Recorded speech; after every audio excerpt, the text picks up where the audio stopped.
მელა და თხა. ერთხელ მელია მინდორში მიდიოდა. მაღლა ცაში ყვავებს აკვირდებოდა, წინ ჭა ვერ დაინახა და ჭაში ჩავარდა. მის დაბედად ჭაში ცოტა წყალი იყო. დახრჩობას გადაურჩა, მაგრამ მაღლა ამოსვლა ვერაფრით შეძლო.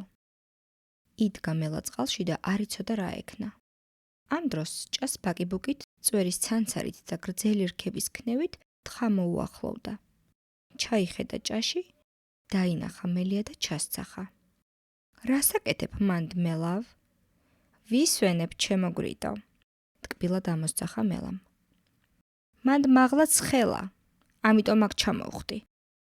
რა მშვენიერი სიგრილეა, რომ იცოდა შენს ჩამოხვიდოდი. ცივი წყალია და იმდენი, რამდენიც გინდა.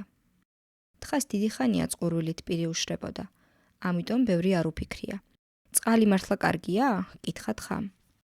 შესანიშნავი, უპასუხა მელამ. ანკარა წყალია და ყინულივით ცივი. ჩამოხდი თუ გინდა, ორივე დავეტევით. მელას ნათქვამით გაბრიყვებული თხა გადახტა და ჭაში ჩახტა.